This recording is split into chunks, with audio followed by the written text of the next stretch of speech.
오늘은 추수감사주일 말씀으로서 제목을 우리를 향한 하나님의 뜻이라는 제목으로 말씀을 준비를 했습니다. 우리 전장로님 그리고 원니터 읽어주신 대로 오늘 본문에서 사도 바울 이렇게 참으로 소중한 권면을 들려주고 계십니다. 항상 기뻐하라, 쉬지 말고 기도하라, 범사에 감사하라. 이것이 그리스도 예수 안에서 너희를 향하신 하나님의 뜻이니라. 사도 바울이 전하는 첫 번째 권면, 기뻐하며 살라라는 거죠. 기뻐하며 살라. 그런데 있잖아요. 기뻐하며 살라라는 말은 이해하겠는데 정말 기뻐했으면 좋겠는데 기뻐할 일이 있어야 기뻐하죠. 요즘 돌아가는 세상 둘러보느라면 기뻐할 일 찾아보기 참 힘들죠. 솔직히 요즘 기뻐할 일 많이 있나요?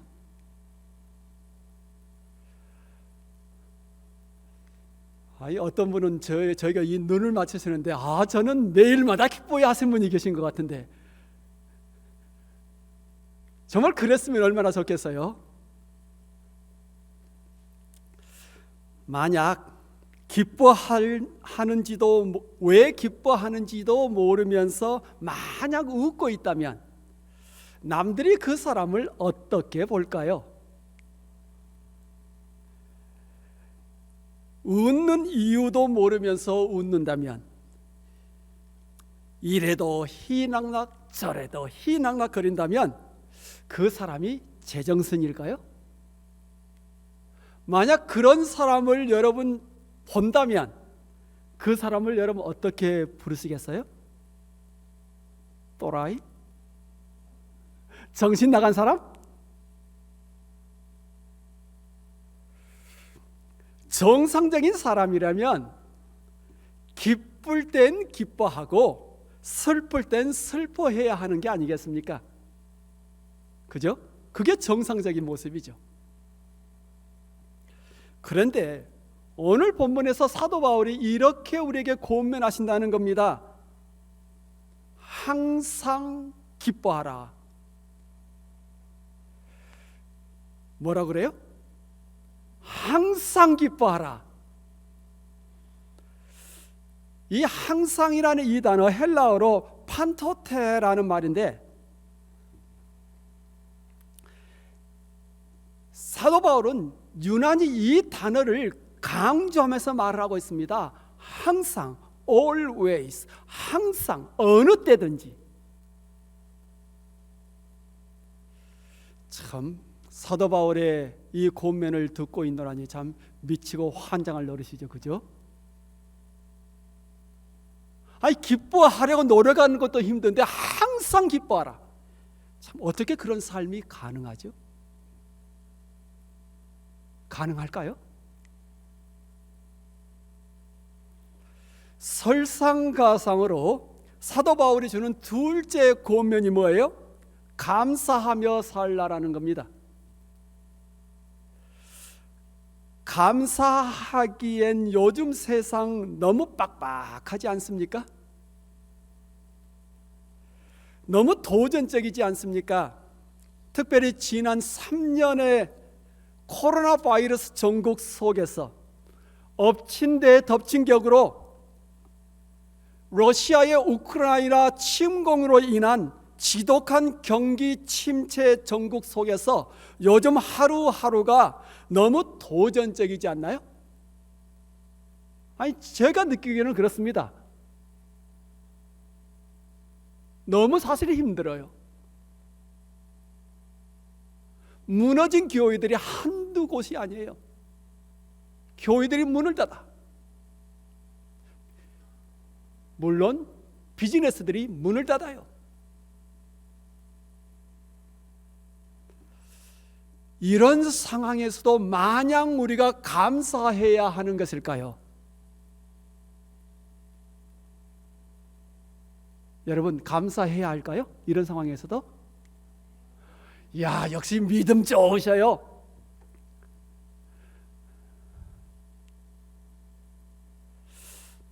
그리고 우리를 더욱더 당혹스럽게 만드는 사도 바울의 말이 뒤따르는데, 범사에 감사하라. 그렇습니다. 그는 분명히 우리에게 범사에라는 단어를 강조해서 말을 하고 있습니다. 범사에, in all circumstances, 범사에, 어떤 일에서든지 그 안에서.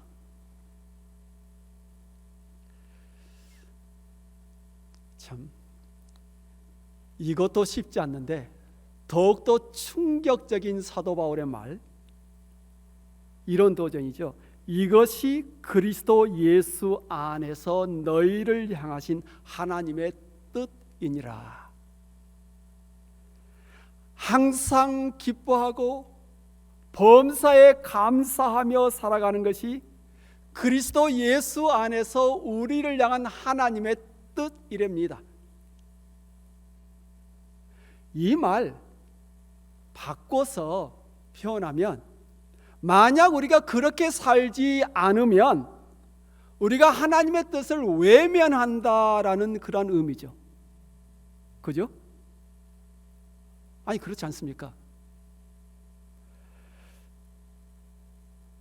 우리가 하나님의 뜻을 외면할 수도 없고, 그렇다고 해서 그렇게 살 수도 없고, 아니 도저히 그렇게 살 수가 없는 겁니다. 그래서 미치고 환장할 노릇이다라는 거죠. 속된 말로.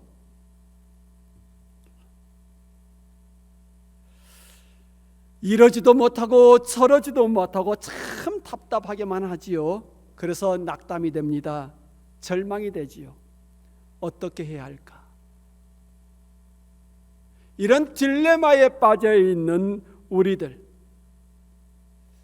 사도 바울이 우리에게 주는 권면을 우리가 살피면서 간과하고 있었던 중요한 가르침을 우리는 기억할 필요가 있는데, 그게 바로 쉬지 말고 기도하라라는 겁니다. 쉬지 말고 기도하라.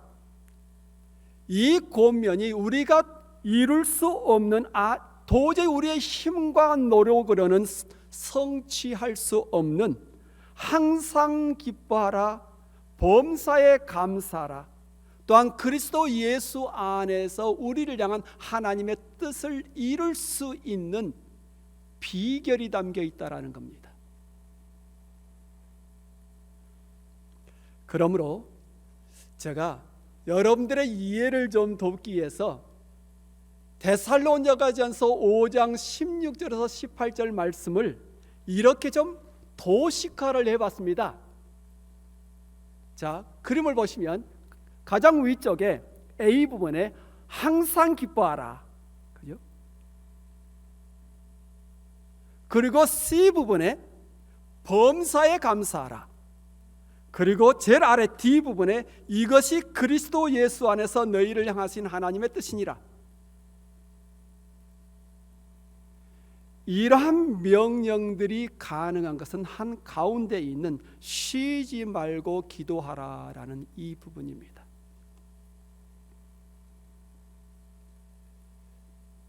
여러분, 접착체가 있잖아요. 접착제, 글루, 풀. 접착제는 서로 함께 공존할 수 없는 것들을 하나로 묶어주는 그런 기능을 하고 있습니다.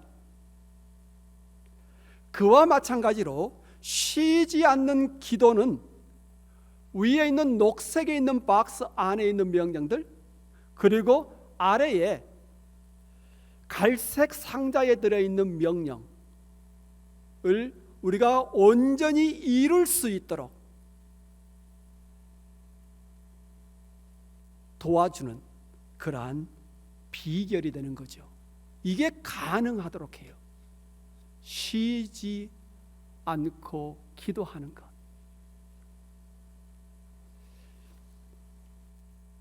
항상 기뻐하는 것은 우리가 원하는 일이 제대로 되어갈 때만 하는 것이 아니라 힘들고 어려운 시간에도 기뻐하는 거죠. 그래서 이 기쁨은 인간의 의지나 노력으로는 불가능합니다. 항상 기뻐하고 범사에 살아가기 위해서 특별한 어떤 비법이 요구가 되는데, 그것이 바로 쉼이 없는 기도라는 겁니다.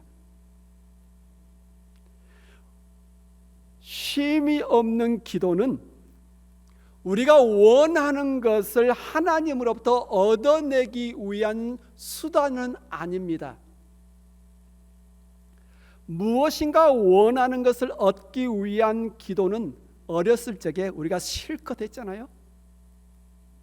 여러분, 철부지 시절에 달라 때를 쓰면서 부모님에게 조르고 졸랐지 않습니까? 그래서 기어이 얻어내는 것. 이게 철없을 때 어린 아이들이 부모에게 무엇인가를 얻어내는 방법입니다. 하지만 이제 철부지 시절 어린 아이 쪽의 신앙인은 우리가 아니잖아요. 그렇지 않나요? 이제 우리가 어느 정도 신앙생활을 하면서 자랐잖아요. 그러면 자랐으면 좀 성인다운 그런 기도를 하나님께 올려야 하는 거죠. 기도는 삶의 모든 문제를 하나님께로 가져가도록 하지요. 물론 기도를 통해 좋은 일과 나쁜 일 모두를 하나님 앞으로 가져갑니다. 예수께서도 우리에게 이렇게 말씀하셨습니다. 수고하고 무거운 짐진 자들아, 다 내게로 오라. 그 내게로 너희 짐을 다 가져와라. 그러면 내가 너희에게 쉼을 주겠다. 기도로서 우리의 짐을 하나님 앞에 가져가면 하나님께서 주시는 쉼, 위로, 평강, 소망으로 우리 안이 채워진다라는 거겠죠. 또한 기도는 삶의 짐을 하나님께 내려놓는 통로이자 그와 동시에 성령의 지혜 가운데 주어진 환경을 새롭게 볼 수 있는 영적 안목을 갖도록 합니다. 이게 아주 중요한 부분이죠. 기도하면 그저 힘들기만 하고 그저 답답하기만 했던 꽉 막혀 있던 상황이 다르게 보이기를 시작한다라는 거죠. 여러분, 그런 체험들 많이 하셨죠? 기도하면 못 보았던 것들이 보이기를 시작해요. 슬픔에 가려서, 절망에 가려서 도저히 볼 수 없었던 새로운 면, 지금까지 내가 미처 생각하지 못했던 것, 그런 것들을 내가 처해 있는 그 현실 속에서 발견을 하게 됩니다. 바로 이 새로운 안목이 항상 기뻐하고 범사에 감사하며 살아갈 수 있도록 하는 능력입니다. 사람이 언제 희망을 갖느냐? 모든 것 다 잘 될 때 희망 갖는 게 아니에요. 상황이 꼬이고 꼬여 있어도 어떤 긍정적인 요소가 보이면 바로 그게 우리에게 희망을 주는 거예요. 쉼이 없는 기도는 우리에게 바로 이것을 갖도록 하는 거죠. 결국 그래서 우리는 그리스도 예수 안에서 우리를 향한 하나님의 뜻을 성취하며 살아갈 수 있게 되는 겁니다. 더 나아가서 기도는 처한 상황 가운데 우리와 함께 하시는 하나님을 보도록 합니다. 제가 봤을 때는 쉼이 없는 기도의 가장 큰 축복이 바로 이것이라고 봐요.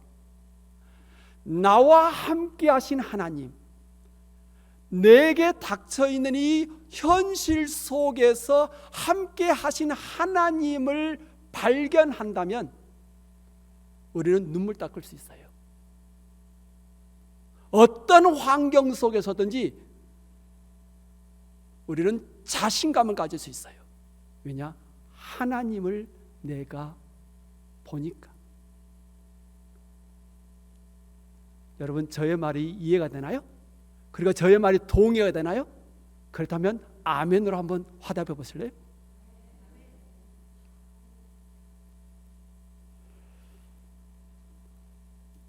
처한 환경 가운데 숨어 있는 하나님의 뜻과 계획을 발견하도록 도와줍니다.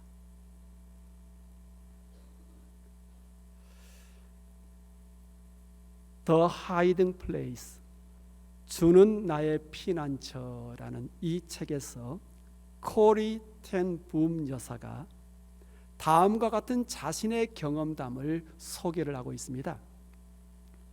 그녀와 그녀의 동생 베시는 그들이 보았던 최악의 독일 수용소인 베이븐스브로크에 도착을 했습니다. 그곳으로 강제 이송된 거죠. 이제 그 수용소에 들어서자 그들은 수많은 사람들로 가득 차 있고 벼룩들이 들끓고 있는 것을 발견하게 됩니다.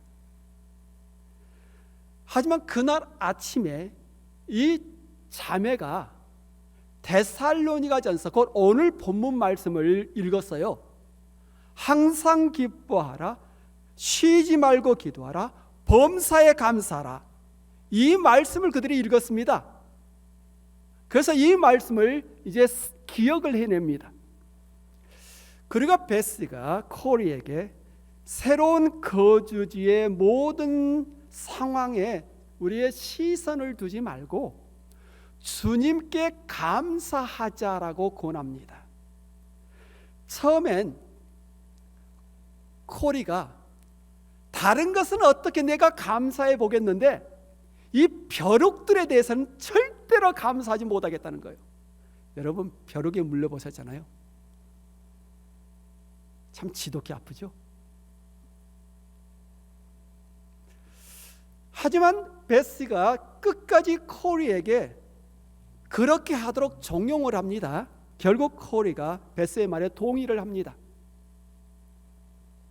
그 자매가 그 수용소에서 이제 몇 달을 보냈는데 그때 그들은 경비병의 간섭 없이 자신들이 성경 공부와 기도 모임을 공개적으로 자유롭게 가질 수 있다라는 사실을 깨달았어요.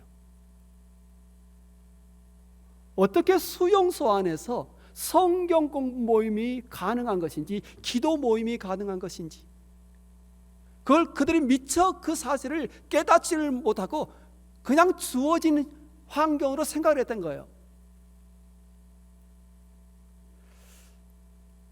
그들이 그런 일이 가능했던 비결을 깨달았는데 그것이 바로 벼룩 때문이었다는 거예요.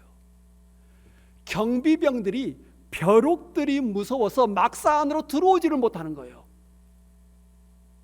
그래서 수용소 안에 있는 포로들이 성경 공부를 하고 기도 모임을 자유롭게 가질 수가 있는 거예요.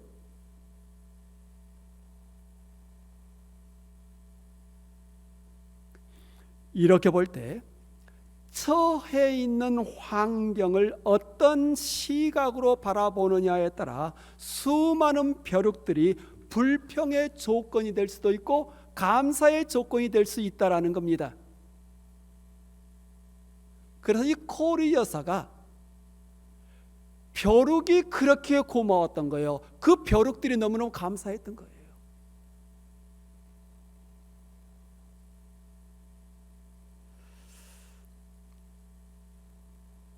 어떤 환경에서도 우리가 감사해야 될 이유 또 하나 말씀드려 봅니다.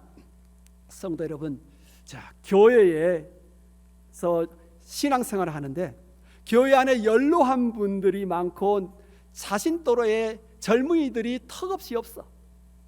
그렇다면 그 교회에 출석하는 것이 감사할 조건인가요? 아니면 불평의 조건인가요?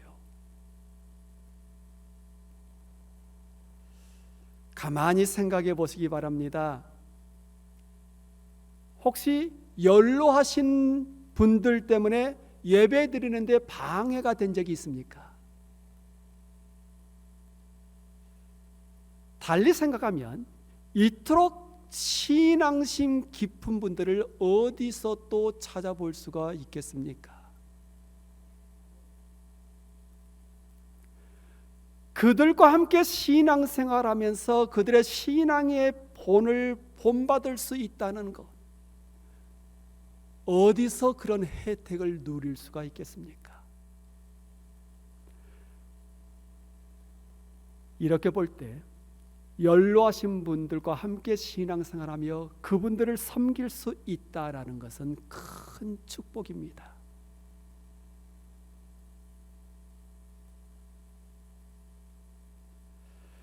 또 다른 예를 한번 들어봅니다. 다른 언어 회중과 함께 예배하기에 불편하십니까? 불편합니까? 이스터, 부활절, 우리 교회 애니버서리, 곧 교회 창립 기념일, 추수감사주일, 성탄주일 함께 4번의 예배를 드리는 걸로 알고 있는데 여러분 불편하십니까?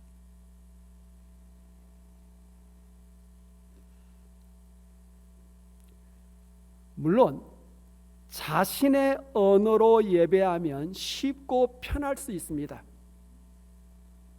하지만 다른 언어권의 성도들과 함께 예배를 드리기 때문에 서로가 서로를 더욱더 깊게 알아갈 수 있습니다. 또한 한 장소에서 여러 언어로 울려 퍼지는 찬송을 하나님이 무척 기뻐하신다라는 겁니다. 천국에 가면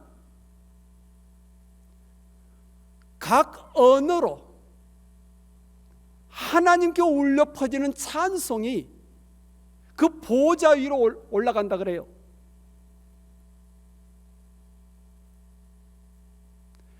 그리고 찬송이라는 것은 우리의 기쁨을 위해서 드리는 것이 아니고요,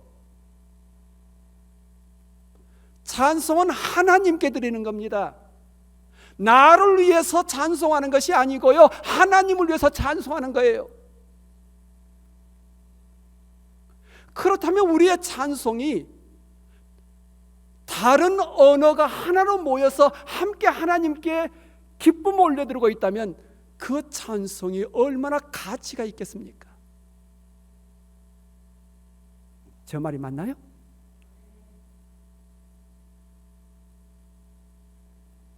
불편하다, 이게 불만이다 싶으면 계속 불편하고 불만만 나와요.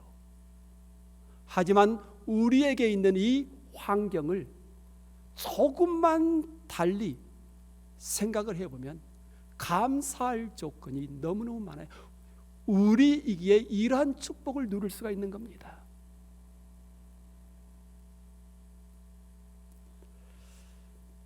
성도 여러분, 우리가 기억했으면 좋겠습니다. 사도 바울은 모든 환경에 대해서 감사하라고 말하지 않고요, 범사에, 곧 모든 환경 가운데서, not for but in, 모든 환경 가운데서 감사라, 이 말은 곧 감사를 처해 있는 환경에서 찾아내라는 이야기예요. 감사는 감사할 조건을 위해서 찾아내는 자가 감사를 할 수 있는 겁니다.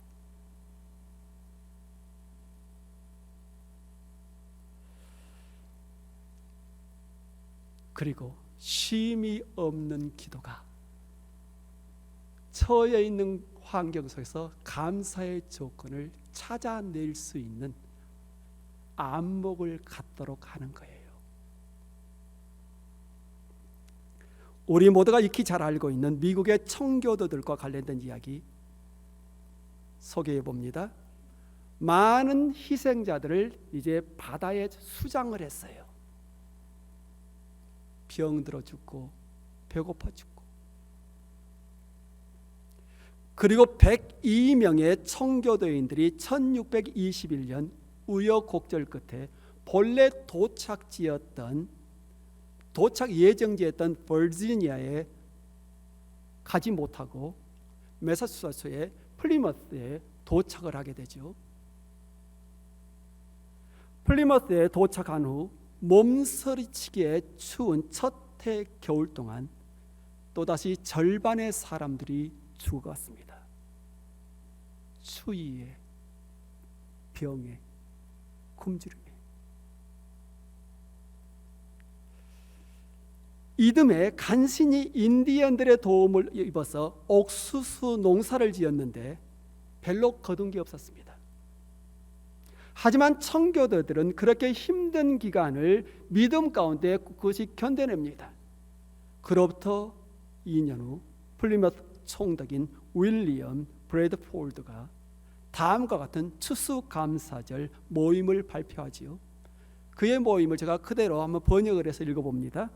위대하신 아버지께서 올해 우리에게 옥수수, 밀, 콩, 호박, 정원, 채소의 풍성한 수확을 주셨고 숲의 사냥감이 바다와 물고기와 조개를 풍부하게 하셨으며 우리를 원주민들의 참화로부터 역병과 질병으로부터 구해 주셨으며 자신의 양심에 따라 하나님께 예배할 수 있는 자유를 허락해 주셨습니다. 우리 주께서 태어나신 후 1625년 또한 청교도들이 청교도 바위에 도착하고서 3년 차 11월 29일 목요일 낮 9시부터 12시 사이에 모든 청교도들과 아내들과 자녀들이 언덕에 위치한 집회 장소에 모일 것을 이제 나 그대들의 총독이 명합니다. 함께 모여 모든 청교도들이 목사님의 말씀을 듣고 전능하신 하나님께서 허락하신 모든 축복에 대하여 감사를 드립시다.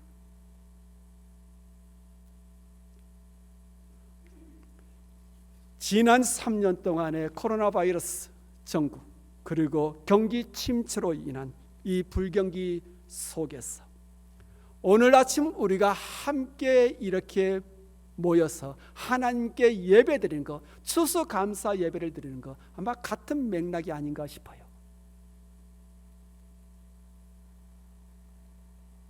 혹자가 이렇게 말합니다. 항상 기뻐하고 쉬지 않고 기도하며 범사에 감사하는 것은 성령께서 믿는 자들을 성화의 삶으로 인도하는 내적 역사이다. 곧 항상 기뻐하고 쉬지 않고 기도하면서 범사에 감사하며 살아가는 것이야말로 우리 믿는 자들이 이 땅에서 마땅히 추구해야 될 삶의 성화라는 겁니다. 어떤 사람이 믿음이 있느냐, 어떤 사람이 하나님의 말씀에 순종하며 삶을 살아가고 노력하느냐, 그 증표가 뭐냐? 항상 기뻐하고 범사에 감사하면서 하나님의 뜻을 이루기 위해서 힘써 노력하는 것, 바로 그게 삶의 성화의 진짜 증표입니다. 우리 모두에게 그러한 증표를 찾을 수 있기를 주의 이름으로 축원합니다. 오늘은 제가 스코틀랜드 설교가 조지 마테슨이 시력을 잃고 막 갈등하면서 성령의 지혜 가운데 깨달았던 바를 그가 기도로 옮겨 적었는데 그 기도를 제가 읽어드리도록 하겠습니다. 함께 기도합니다. 나의 하나님, 지금껏 내게 있는 가시에 대해서는 감사하지 못했습니다. 나의 장미에 관해서는 수천 번 감사를 했으나 나의 가시에 관해서는 단 한 번도 하지 못했습니다. 짊어진 십자가 때문에 내게 상급이 주어질 하나님의 나라는 바라보며 살았지만 십자가가 현재의 영광임을 미처 생각하지 못했습니다. 주여, 가시의 가치를 내게 가르쳐 주시옵소서. 주 예수 그리스도 이름으로 기도합니다. 아멘.